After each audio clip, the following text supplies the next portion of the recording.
Hello and welcome to the Temple of Tomes with your host, Indie Comics Jones. Today is February 9th, 2021. This is episode 195. Today we're taking a look at Black Knight. This is part of the King in Black series. It's Marvel, it's a #1, and from what I understand, this is a one-shot. Comes in at $4.99, so we get a few more pages than the usual 20, and that's very valuable in this particular book, because to me the first 17 pages were El Stinko. Okay, but we'll get into that in a little bit. Let's take a quick look at the cover.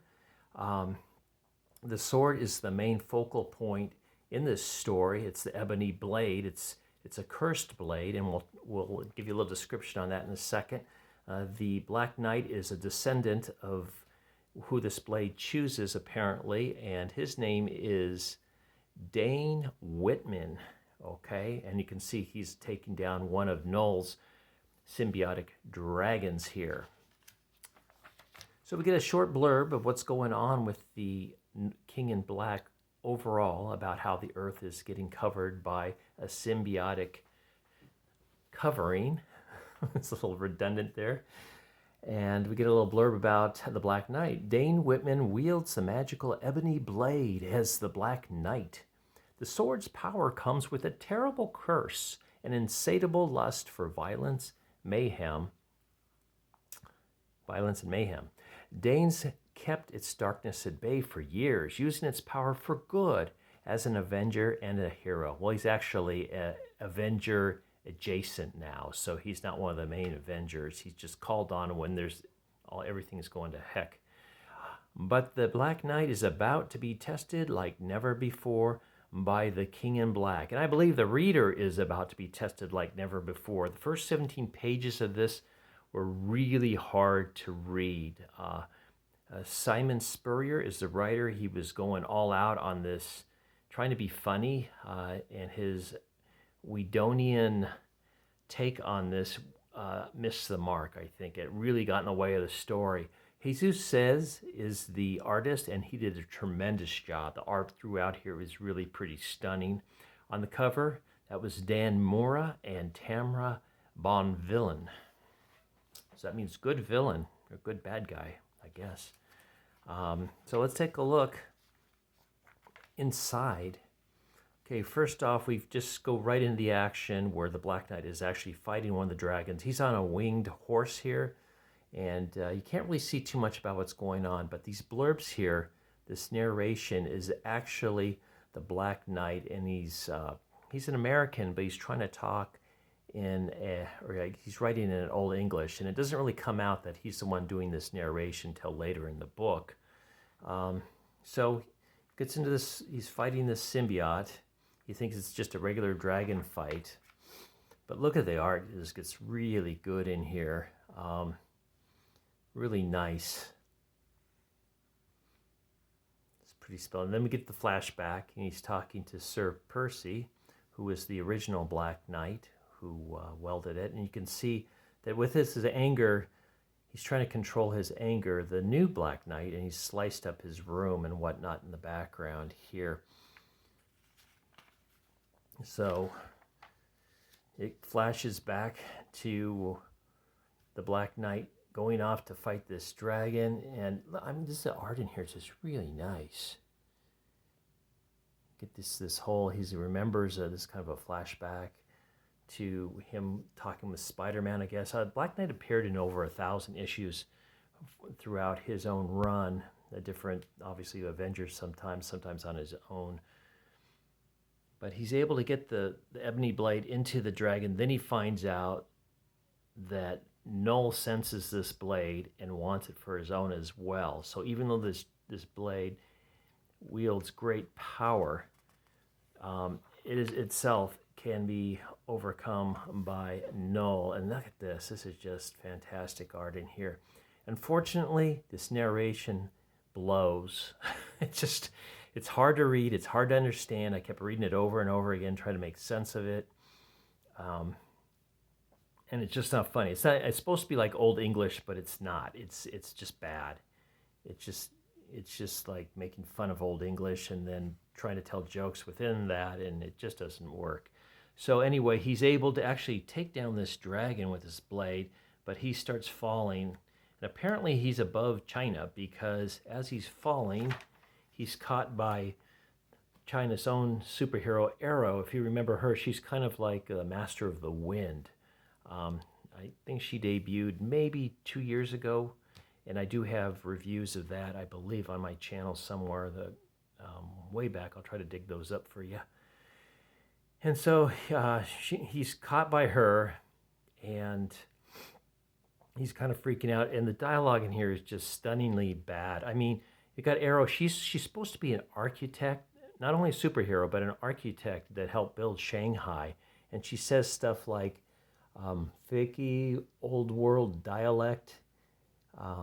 Let's see what else we got here. Wrote some stuff down. Puke. Just, murdery. Super crazy pants. I mean, just her dialogue is really stupid for the kind of person that you think she'd be. And she can see like all of Saigon's getting whirled away by her wind as well. And while she's fighting, they're fighting this. He's lost his blade, by the way. While they're fighting these dragons, another guy comes in. His name's Lin Lie, and he thinks he's fighting a totally different god, the god of war. He doesn't know it's the King in Black, Null. So he's got his own power sword, so to speak. So they kind of do this corny banter back and forth. It gets really old really fast. Like I said, I was really not liking this comic until page 18, where it just turns on a dime. But as you can see, the art still looks really nice, very strong. So they go on for a little bit, just gabbing back and forth. And the Black Knight's trying to do a Thor, where Thor calls for his hammer. Instead, he's calling for a sword, and what happens is it takes the sword out of Lin Lie, right out of his hand, and it gets kind of corny because he says he can't get it up. It's like stuck in his hand, and he's like, I can't. I'm trying to give it back to you. I can't. So I'm just going to go fight. And the guy's saying he's not even holding it right, and he's not holding it by the blade, so he's holding it by the handle. So as far as I can tell, he's holding it right. And his two-handed grip, you see here, is exactly the way Lin Lie was using it. So we get a little female adoration here as Aero goes up to fight, and they're saying, yeah, hooray, it's Aero, yay, she's the greatest, she's amazing. So we get the little bit of pandering to all the Marvel inner circle, I guess. Okay, so Lin Lie goes to help this one guy because he doesn't want to fight, but he just ends up saving this one person as the Black Knight is able to really put a number on him. So we're still not quite to where it starts getting good. The symbiote starts taking over the Black Knight at some point, which we've seen this happen in the other King in Black stories, where the symbiote at some point tries to advance on every superhero and take them over. So then this is when it gets good. Finally, we just get this fantastic art. The old-timey, Old English kind of goes away. It just gets more serious. I want to call him Percy. Dane Whitman suddenly realizes, or is told by Null, the reason you can wield the ebony blade is not because you're pure of heart, it's because you're actually flawed and you've got evil in you. It's when they gave it to people that were pure of heart, the blade did absolutely nothing for them. It had no power. It had to be given to somebody that had evil to complete the weapon, so to speak. So we get this whole nice, like all kinds of cool stuff in here, just drawn wonderfully. And it continues over here, just really nice stuff. And he is able to chuck his blade. I think the blade burns him. Lin Lie's blade starts burning him at one point, and it goes back to Lin Lie, just like kind of automatically, which is pretty cool.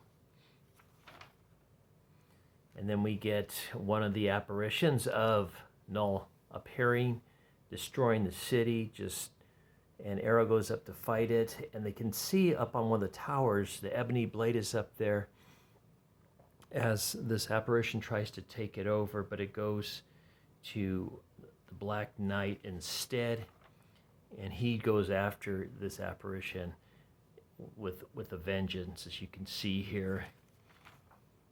Just really great stuff.